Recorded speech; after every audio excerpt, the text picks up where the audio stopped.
Viva Voz, com Vera Magalhães.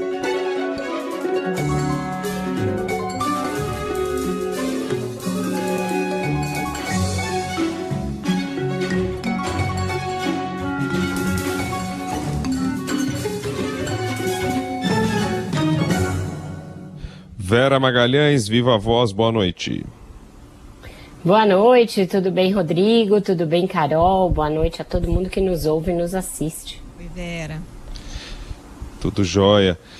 Vamos falar de Petrobras, de combustível, tá rendendo ainda, né? E o presidente pediu para que o aumento fosse um dia depois, é isso?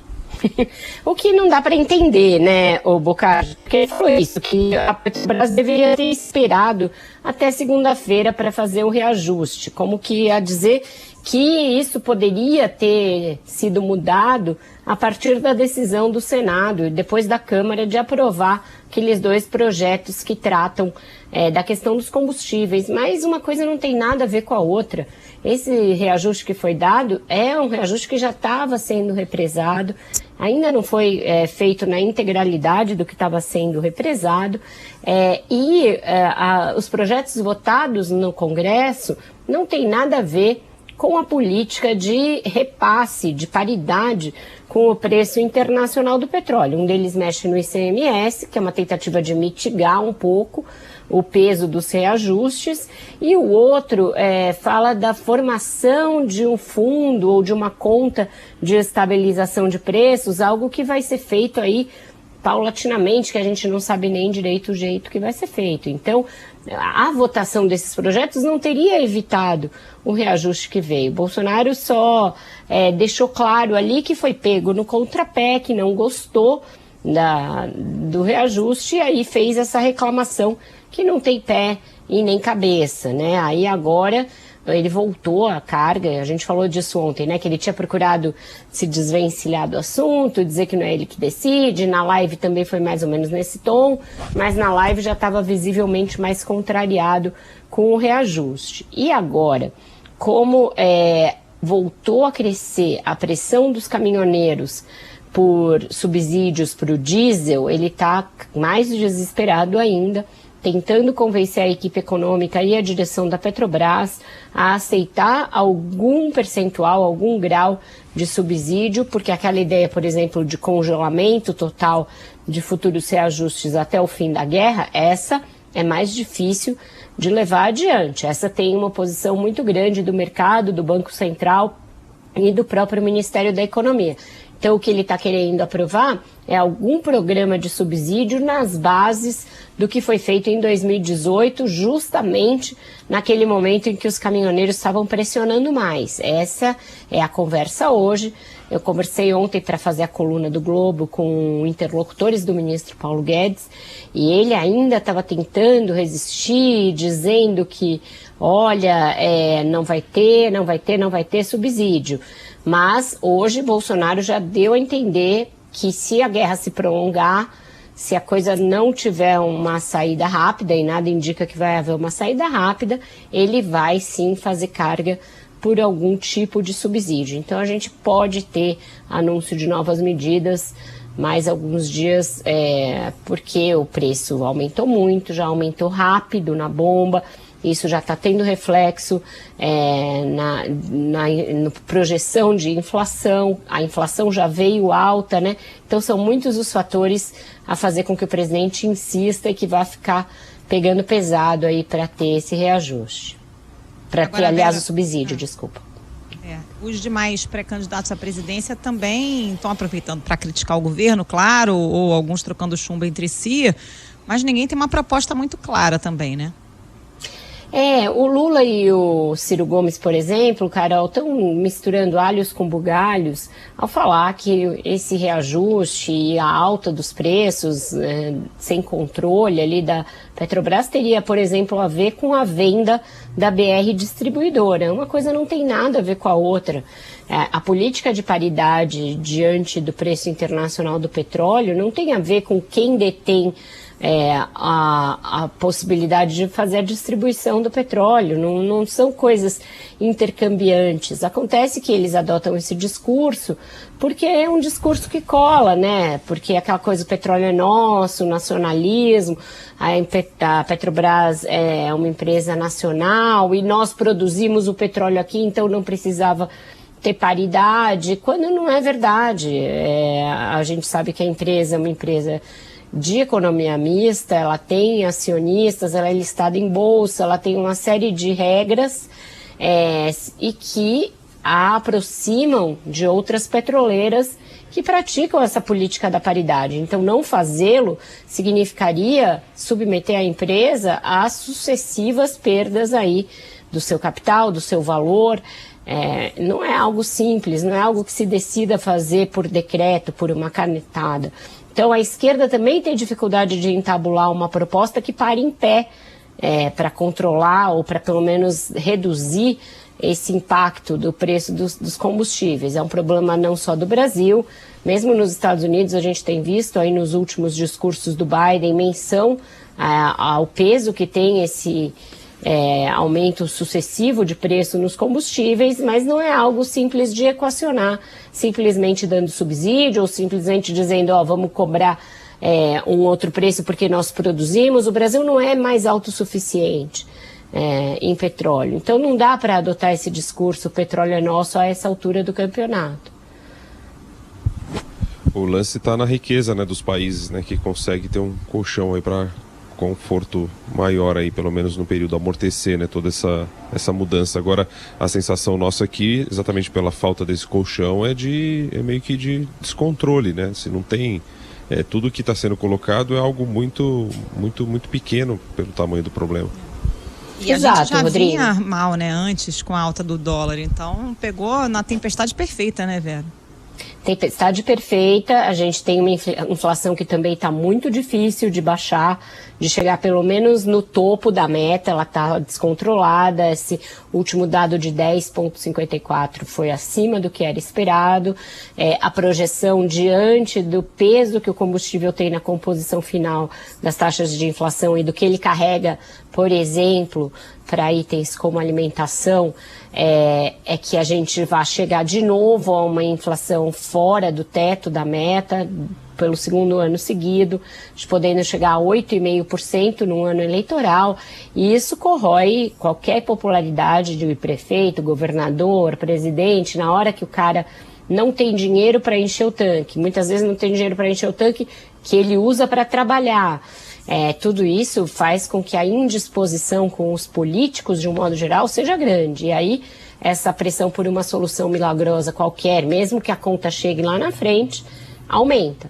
Vai ter, eu acho, tudo caminha, a Carol falando em tempestade perfeita, tudo caminha para que o Bolsonaro consiga vencer de alguma maneira essa queda de braço e decretar algum tipo de subsídio. Isso vai fazer com que ele seja visto como um presidente sensível a esse problema e que resolveu o problema do diesel, da gasolina e do gás, mas lá na frente vai ficar um papagaio enorme para, seja ele ou seja outro, quem assumir a presidência no ano que vem. Esse acúmulo de papagaios vem desde o ano passado, tem precatório jogado para frente, tem muita coisa que está já comprometendo nosso mínimo equilíbrio fiscal. Não tem equilíbrio fiscal no horizonte. E se acabarmos caindo nessa decisão, porque de fato é um problema sério e muitas pessoas não estão conseguindo arcar com esse preço do combustível, a gente vai pagar essa conta de alguma maneira lá na frente. E geralmente a história mostra que descontrole fiscal mais inflação é o tipo da equação que estoura primeiro nos mais pobres, justamente nesses que você tem o pretexto de querer socorrer. A gente já vinha falando, né, antes, né, da história da inflação, né, quando ela já vinha subindo muito, a gente já falava num ano eleitoral, queda de renda, as coisas mais caras, e não há auxílio que garanta, né, porque as pessoas passam a sentir isso muito fortemente, qualidade de vida piorando.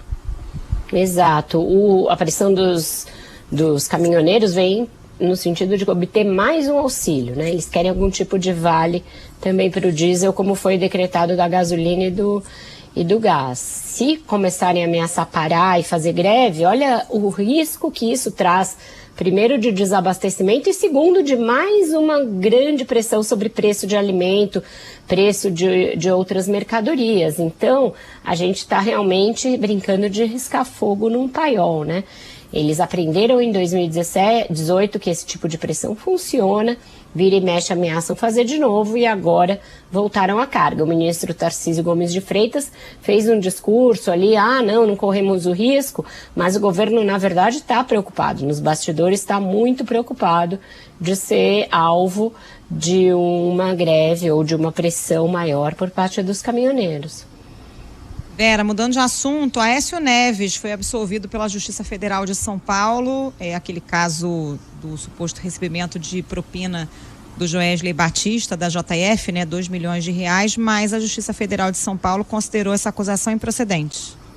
Isso, o juiz Ali Mazlum, né, um juiz conhecido da Justiça Federal aqui de São Paulo, já participou de outros casos aí bem candentes da política brasileira, entendeu que não há provas de que ele teria recebido uma propina de 2 milhões da JBS, como indica aquele áudio em que ele foi flagrado conversando com Joesley Batista lá em 2017, né? O áudio rendeu a ele uma perda grande ali de poder político, ele era senador na época, teve de fazer muitas composições para não ter o seu mandato cassado, acabou não se candidatando nem mais a presidente, nem a governador, nem ao Senado, saiu para deputado federal para ter um mandato e assim manter alguma espécie de foro.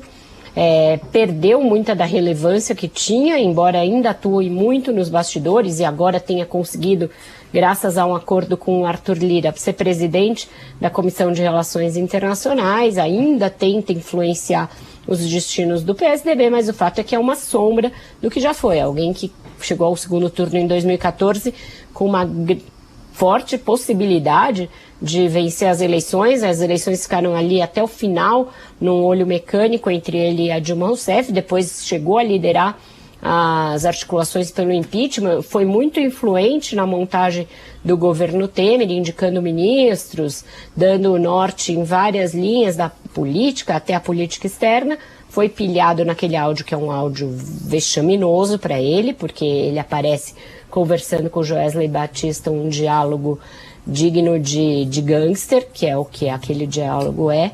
Mas agora a Justiça Federal entendeu que não há provas de que ele se beneficiou, nem ele nem sua irmã Andréa Neves, de repasses de propina por parte da JBS. Então está inocentado, vai tentar usar esse resultado da Justiça como um salvo-conduto político, como tem feito todos os políticos que foram pilhados ou foram atingidos pela Lava Jato e depois tiveram as decisões revertidas. Então, o discurso todo dele na eleição vai ser que ele foi vítima, de que o áudio foi tirado de contexto, que ali não se tinha prova nenhuma e que agora é a prova que não havia nenhuma comprovação de delito de corrupção da parte dele e que, portanto, ele foi injustiçado ao longo desses anos.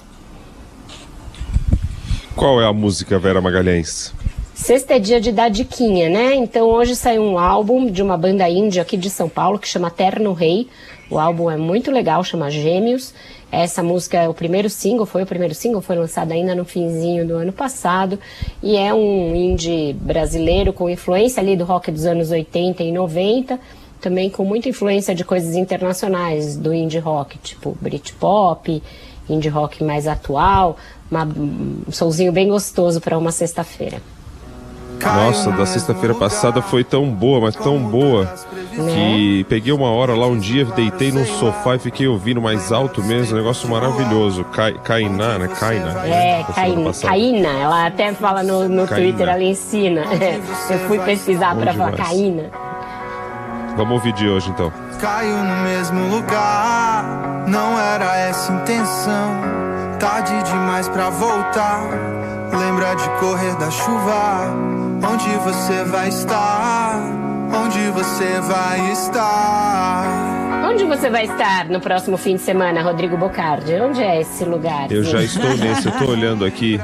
Eu queria mostrar para vocês aqui a vista. É um negócio, quem tá... Deixa eu ver se eu consigo, tá? Peraí. Imagens de um cinegrafista amador. Vamos ver. Não, é que eu vou mostrar pelo iPad. Peraí, aí Tá bom. Eu vou tentar, peraí. Ó, que beleza. Ó, pra ver faz alguma até um coisa aí? climinha com a música, combina. Faz, Lembra olha de isso, correr da olha chuva, isso. espero que não Olha chova. aqui, ó. Mas tão alto. Essa aqui é pra apagar no final de semana com esse monte de montanha aqui no alto. Lá no fundo, bem no fundo, é a Mantiqueira. Essa aqui é a Bocaina.